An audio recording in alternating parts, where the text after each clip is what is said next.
Hello traders, so today we are analysing some stock. और जो मेरा फर्स्ट स्टॉक है आज वो है 5 पैसा कैपिटल। जैसा कि आपको पता होगा कि मैं ये स्टॉक लगभग इस वाली कैंडल से 24 दिसंबर से आपसे डिस्कस कर रहा हूँ। फिर इस वाली कैंडल पे भी डिस्कस किया था और आज फिर से डिस्कस कर रहा हूँ कि जिस तरीके की हैवी वॉल्यूम के अंदर ये बाइंग दिख रही है ना आपको, ये 2 मिलियन, सेम यहाँ पे भी 2 मिलियन और आज यहाँ पे 1.5 मिलियन शेयर। तो ये स्टॉक के अंदर एक तेजी है और इसका फर्स्ट ऑफ ऑल जो मैंने आप लोगों से कल की वीडियो के अंदर रिजल्ट एनालिसिस करा था, रिजल्ट डिसेंट था, वीक नहीं था बट एक डिसेंट था, बट स्टॉक डाउन था। तो अब इस स्टॉक के अंदर एक तेजी दिखने को मिलेगी। तो इसके अंदर अपना कप, इसका ये एक हैंडल भी बन चुका है। तो इस स्टॉक के अंदर इस डेप्थ तक के टारगेट आने चाहिए। तो मतलब यहाँ से 75 पॉइंट और ऊपर स्टॉक जाना चाहिए, लगभग 440 और 450 तक के इसमें टारगेट आने चाहिए। तो इस स्टॉक को आप लोगों को रडार पे रखना चाहिए। और अगला स्टॉक जो मैं आप लोगों से डिस्कस करना चाहूँगा उसका नाम है जुपिटर वैगन। अगर आप जुपिटर वैगन के स्टॉक को के चार्ट एनालिसिस को अगर डिस्कस करें तो डिस्कस कर रहा हूँ, ये देखिए ये स्टॉक के अंदर भी है ना, आपको है ना एक अच्छा खासा मतलब ये भी देखिए, अगर आप इसको भी देखेंगे तो ये भी स्टॉक यहाँ से लगातार वॉल्यूम के अंदर इसमें बाइंग की जा रही है। और ये स्टॉक भी है ना आपको इस वाले रेजिस्टेंस को जैसे ही ब्रेक करेगा ना ये, तो उसके बाद आप मानिए इसमें एक अच्छी खासी तेजी आएगी और ये स्टॉक आपको आराम से 400 तक के लेवल को पार करता हुआ जा सकता है। बट इसको अगर आप लॉन्ग टर्म पे देखेंगे तो ये स्टॉक आज भी अच्छे खासे डिस्काउंट पे अवेलेबल है। ऑलमोस्ट अगर मैं आपको दिखाऊं तो ये स्टॉक लगभग 55% डाउन है अपने हाई पे। 700 रुपये का स्टॉक आज आपको 331 के लेवल पे दिख रहा है। तो और बजट के अंदर जैसे कि आज एक न्यूज़ थी कि लगभग 8% का एलोकेशन बढ़ सकता है। तो इस स्टॉक को आपको रडार पे रखना चाहिए। ये देखिए यहाँ पे 45 मिलियन शेयर्स की बाइंग है और स्टॉक आज 12% की रैली कर रहा था। स्टॉक 12% अप था आज इंटरडे के अंदर, अपने लो 292 से 334 के हाई बना के 331 पे क्लोज हुआ है। तो आप लोगों को इस स्टॉक को आपको रडार पे रखना चाहिए। और अगला स्टॉक मैं आप लोगों से डिस्कस करना चाहूँगा वो MRPL।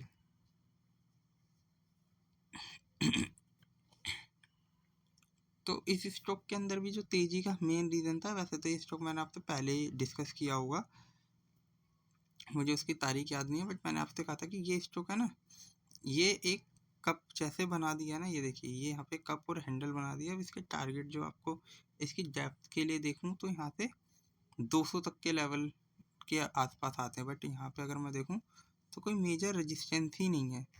यहाँ अगर ये इस वाले लेवल को जैसे ही ब्रेक करेगा तो डायरेक्ट 225 तक के लेवल के लिए आसानी से चला जाए। 225 250 यहाँ पे आके रुकना चाहिए, बट 215 225 तक आसानी से चला जाएगा। तो आपको इस स्टॉक पे को रडार पे रखना चाहिए। इसके रिजल्ट भी हैं तो इसके रिजल्ट को भी एक बार कंसीडर कीजिएगा। ठीक है, मैंने रिजल्ट अभी देखे नहीं है तो मैं कुछ कमेंट्री नहीं करना चाहूँगा। और जो अगला स्टॉक जो मैं आपसे बताना चाहता हूँ वो इंडसइंड बैंक है। इंडल बैंक। तो जैसा कि मैंने है ना अभी जो भी बैंकिंग सेक्टर के रिजल्ट देखे ना, वो काफ़ी स्ट्रॉन्ग से दिखे मुझे। तो और अगर आप ये स्टॉक देखेंगे तो भी हाल फिलहाल के अंदर मान के चलिए ये इस वाली कैंडल से लगातार इसमें बाइंग सी की जा रही है और यहाँ पे वॉल्यूम भी बढ़ रहा है 11 मिलियन के साथ। और शेयर प्राइस का ऊपर जाना और वॉल्यूम के साथ ऊपर जाना, तो मतलब इस चीज़ को कभी इग्नोर नहीं करना चाहिए। यहाँ से एक आपको स्ट्रेंथ देखने को मिल सकती है। तो इस स्टॉक को आपको रडार पे रखना चाहिए। जैसा कि इनका जैसे हम करेंसी हैच करते हैं ना, तो इनका उसमें कोई लॉस हो गया था ये लगभग समवेयर हेयर। तो जब ये स्टॉक को अपनी डाउन साइड देखनी पड़ी थी लगभग 1 साल पहले, मतलब पिछले मार्च क्वार्टर के अंदर 25 के अंदर, तब ये स्टॉक डाउन आ गया था 600 700 की रेंज में, काफ़ी दिन तक रहा। फिर दोबारा ये टच करके अब ये फिर से रैली देने के लिए जा रहा है। तो मतलब इस स्टॉक को आपको रडार पे रखना चाहिए।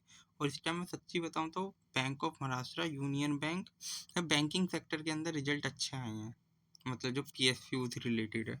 तो इस बैंक पे भी एक आपको नज़र रखनी चाहिए, इस बैंक के रिजल्ट कैसे आते हैं। अगर इसके रिजल्ट आने वाले टाइम में अच्छे आते तो तो इस स्टॉक के अंदर और तेज़ी आएगी, क्योंकि ये स्टॉक अगर मैं आपको बताऊँ तो लगभग 1600-2000 के लेवल पे चल रहा था, और आज ये लगभग 50% डिस्काउंट पे ही मान लीजिए कि मतलब वहाँ पे तो है ही। तो इस स्टॉक को आपको रडार पे रखना चाहिए, ठीक है। ये देखिए 3-4 दिन से लगातार बाइंग आ रही है। और अगला स्टॉक मैं आप लोगों से जो डिस्कस करना चाहता हूँ उसका नाम है यूनियन बैंक ऑफ इंडिया। इसके है ना रिजल्ट बहुत अच्छे आए हैं, लगभग 5,000 करोड़ से ज़्यादा का प्रॉफिट सिर्फ एक क्वार्टर के अंदर अनाउंस किया है। और आप मतलब आप पूरा जितना भी मतलब नेशनल स्टॉक एक्सचेंज पे या BSE पे, जहाँ पे भी जितनी भी कंपनी, आप एक बार सर्च कीजिए कितनी कंपनी 5,000 करोड़ से ज़्यादा का एनुअली प्रॉफिट कर पाती हैं, तो बहुत मिनिमम है। तो उसमें से इन्होंने तो एक क्वार्टर के अंदर ही अनाउंस कर दिया, तो ठीक है। और इन्होंने अपना ब्रेकआउट भी दे दिया है, ये देखिए ये इस लेवल से अगर मैं आपको बताऊँ इसके अंदर काफ़ी अच्छा एक कप पैटर्न बना है।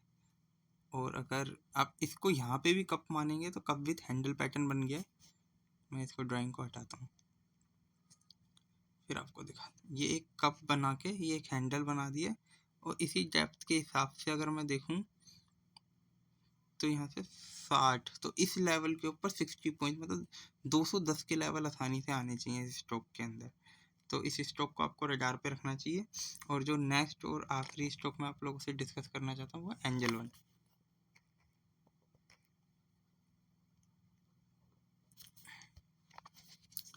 एंजल वन का स्टॉक इसलिए डिस्कस कर रहा हूँ कि लगभग है ना, अगर आप ये देखेंगे लगातार 3 दिन से इसमें पहले भी तेज़ी हो रही थी, बट ये टैरिफ के चक्कर में 2 दिन मार्केट 2-3 दिन जो गिरावट हुई, अब उसके बाद फिर से रिकवरी का एक साइन दे रहा है।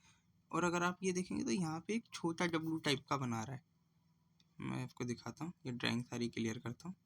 अगर आप ये देखेंगे तो एक छोटा सा डब्लू पैटर्न बनाता हुआ जा रहा है, और ये इसके बाद की तेज़ी ये इस लाइन तक आएगा। तो मतलब इसमें 2700 के लेवल को तो मतलब मुझे देखने को मिल रहे हैं कि 2700 2650 के लेवल आसानी से आ जाने चाहिए।